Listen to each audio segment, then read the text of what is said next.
Nous venons de l'apprendre, un nouveau barrageux vient d'ouvrir à Gradignan. Encore un barrageux dans un commerce lucratif du jeu de société.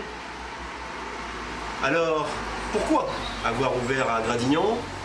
Pourquoi un barrageux? Qu'est-ce qu'il se cache derrière cette machine à sous? C'est une enquête Just One, Chronomo Productions, pour Bernard de la Campanière. Nous sommes à Gradignan, une ville de beaucoup d'habitants. Derrière ce petit bois, à l'orée de cette forêt, se trouve le barrageux La Triche. Le milieu ludique est en effervescence. Le confinement est passé par là et les gens sont revenus aux jeux de société. Alors qui sont ces gens derrière le barrageux?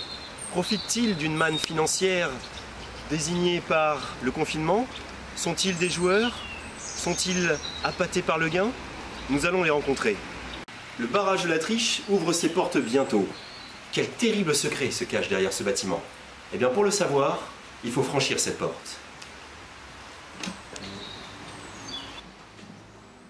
Ça y est, nous sommes rentrés à La Triche, l'aboutissement de mois d'enquête spécialisée par notre équipe de journalistes, que je remercie. Un lieu vide. Serait-ce une couverture? Pour le savoir, nous allons rencontrer les dirigeants de La Triche et leur poser des questions impertinentes. Messieurs, bonjour. Bonjour. Bonjour. Bonjour. Alors, un barrageux, Gradignan. Les Français se posent la question, pourquoi? Faire découvrir le jeu, surtout, parce que le jeu a bien évolué depuis quelques années et que les gens en redemandent maintenant. Vous pensez qu'il y a assez de gens intéressés par le Monopoly, le Cluedo, le Trial Poursuite et qu'ils auront envie de venir dans votre barrageux pour jouer? Bien sûr, mais il ne faut pas penser qu'il n'y a que le Monopoly et le Trial Poursuite. Depuis plusieurs années, il y a des centaines et des centaines de jeux de société différents qui sont sortis et notre vocation, c'est de les faire découvrir à nos clients. Des centaines de jeux, vous dites? Et vous en avez beaucoup ici? On a commencé avec 200 jeux à peu près. C'est pas beaucoup, mais c'est suffisant pour faire découvrir l'univers du jeu de société. Alors c'est pas que le Monopoly, alors c'est pas que le Cluedo et que le Trial Poursuite. Il y a 1000 jeux par an qui sortent à peu près. Ouais. Mes enquêteurs se sont mal renseignés, il semblerait. Sûrement. Dans le Monopoly, par exemple, on s'enrichit de manière fictive.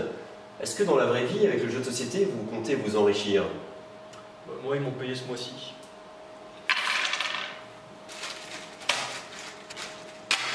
Voilà. Très bien. C'est à peu près un bon mois, ça. Donc, il faut compter sur d'autres produits lucratifs, par exemple l'alcool. On a une bonne carte de boissons, les gens sont très contents. Hein. Oui, vin, bière, champagne, petit cocktail.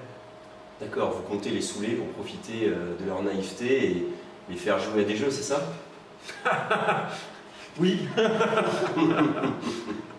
Et pourquoi ce nom, La Triche? Qui dit jeu, dit tricheur, et qui n'a jamais essayé de tricher à un jeu de société? Mais oui, qui n'a jamais essayé de tricher à un jeu de société?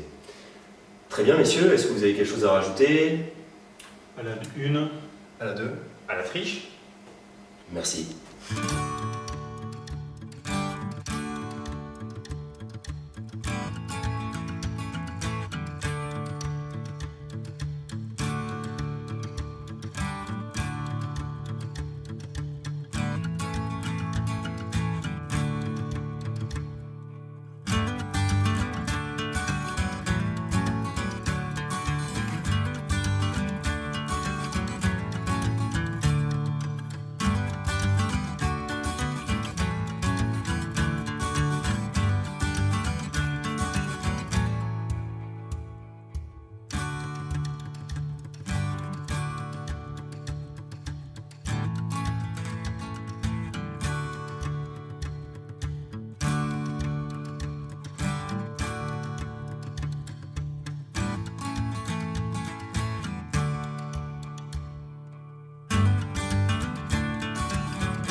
Alors ça, c'est un jeu d'enquête un peu comme le Cluedo alors.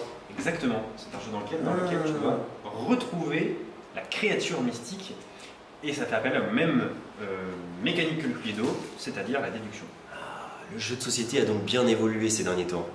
Une enquête pour Bernard de la Campanière, sans nul doute.